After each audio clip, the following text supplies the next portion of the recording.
you are looking at Ignite that is chained over several screens, like that, that, and this. This is really nice Elementalist build with viable single target DPS and insane clear that can pop full Legion monolith with single ignite. Can totally destroy and annihilate blighted mobs, and further you use the mob, the better for this build.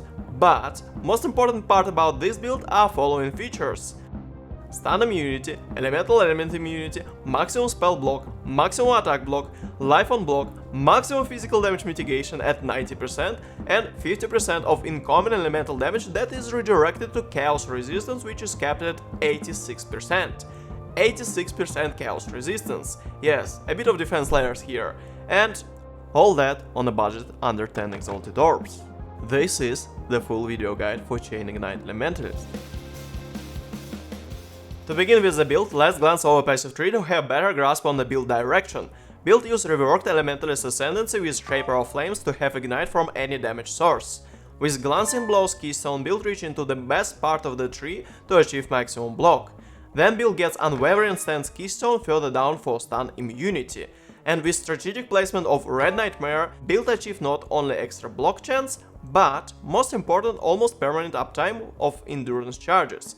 And as you can already see, build grab 2 endurance charge nodes from the passive tree directly, 1 endurance charge node from the amulet anoint, and 2 extra power charge nodes from the passive tree as well.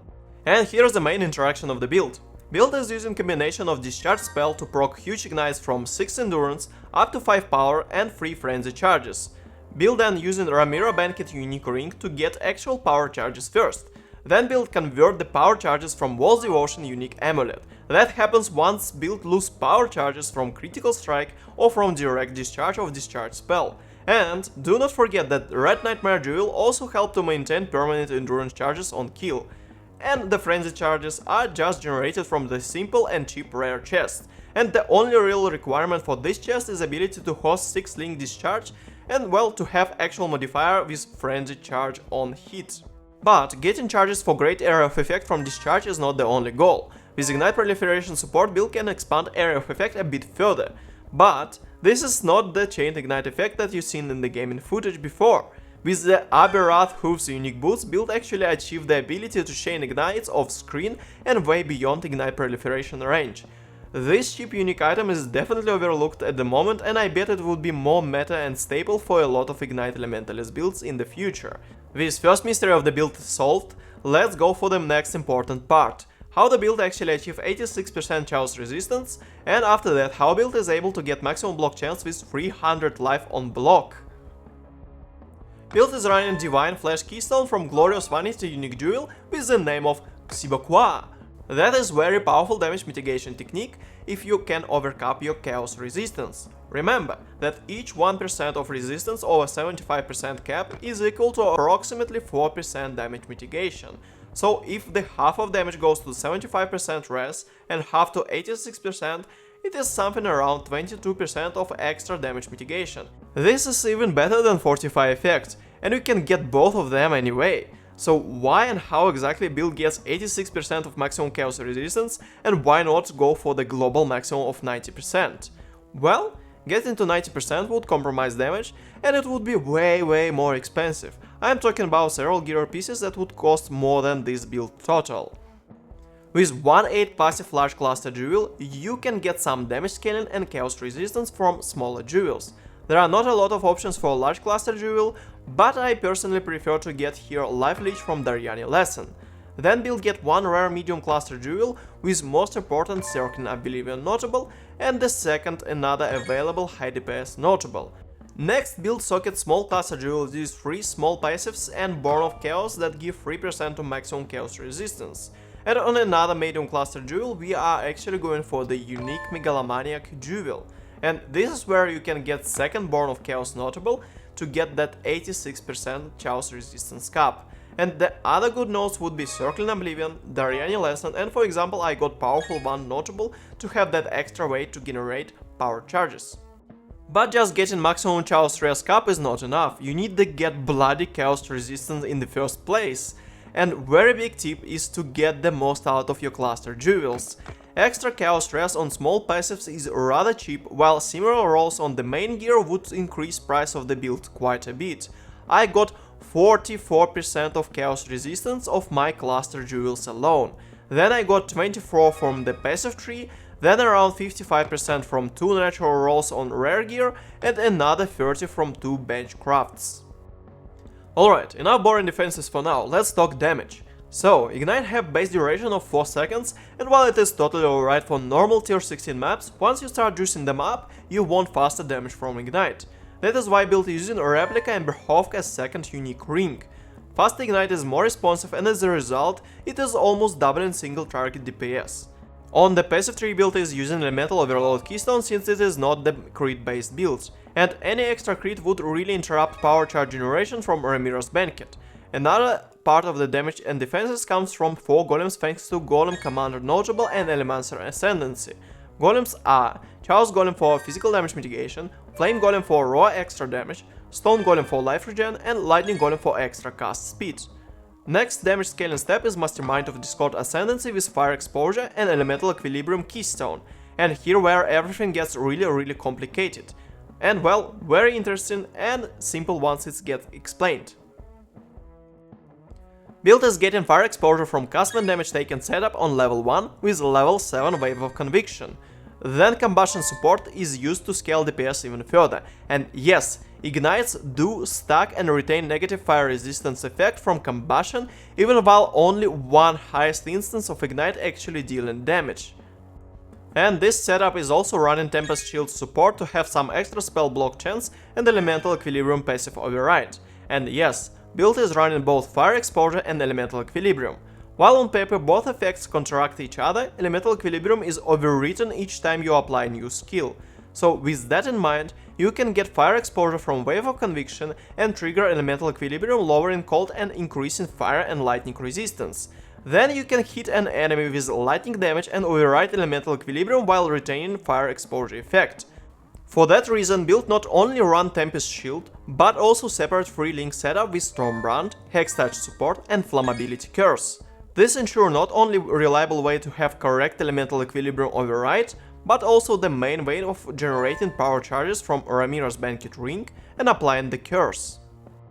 To have Elemental Equilibrium Keystone and to save some points, build is actually using Stabilizing Scepter base type.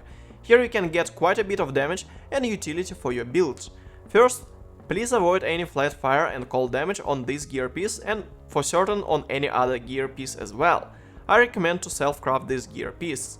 You get correct base type with high enough item level, then roll it with Alteration Orbs until you get +1 level to spell gems. That not only increase your damage with Discharge, but also apply to golems and your curses. Then with Augment Orbs, Regal Orbs and Benchcraft get some sensible modifiers like fire damage over time, spell damage, and you are pretty much done. This is really cheap and basic craft, and you can roll several scepters at once to gradually improve this gear slot. Next stop on the build is ability to increase defenses with maximum block for attacks and spell damage. Arcane Guardian and Mystic Bulwark notables in the north part of the tree get good spell block base. Then build run Replica Reckless Defense primarily for extra spell block, and well, since the build is immune to elemental elements immunity thanks to Elemental Ascendancy. Then with Sanctuary Notable near Glancing Blows Keystone build overcap block chance and get even more from Red Nightmare. To get maximum out of each block, build is running the Surrender unique shield. This is several exalt unique that is really nice when you have a lot of block. This is not only the plain life on block, but insane amount of extra armor for physical damage mitigation. Then build is interacting with Reckoning skill in the shield by slotting life on hit support with Pulverize support. Really nice interaction that put this shield above a lot of more expensive rare shields. And speaking of rare shields, here where you can absolutely use rare shields, but to be better than Surrender unique, you actually need to go for the Shaper unique shield. A lot of shields in this sentence, man! Come on. So, what do you want? You want percent life on block, preferably 5%. Then you want a better flat life roll, not like 70, you want like at least 100. And then you want 2% of extra maximum resistance. This would cost you quite a bit. And I'm talking about not like 5 exalted orbs, I'm talking about like 20 to 40 exalted orbs on the market. And if you want to self-craft that, you will be spending quite a bit even with the hardest craft in the game. You will still need to block the suffixes and prefixes quite a lot to roll that shield. Alright, let's go for the utility on the build. Of course, we are getting some auras, and exactly we are running 2 auras. First aura would be the Malevolence aura for extra damage over time, and second would be summon skitterbots to have shock and chill effect for extra damage scaling and defenses. Next build is getting really nice movement utility from Lip Slam, faster attacks, and most important fortify support for even more defense layers. And at this point you would wonder, what about 6-link Discharge? And I was so excited about everything on this build that I almost forgot about this like small thing called damage. Yes, Discharge spell is supported by Ignite Proliferation to have great clear speed. Then Awakened Unbound Elements since it is cheap and counteract a Replica Ember Hawk overall short ignite time. Deadly Elements to have raw damage over time scaling, Swift Affliction to increase speed of ignite damage, and Awakened Burning Damage because, well, it's once again is cheap since it gives a nice raw damage scaling. Build is running no gem swaps, no weapon swaps, but there are several tips how you can actually increase single target damage with extra gear for the build. Especially you can use another pair of boots for the bosses.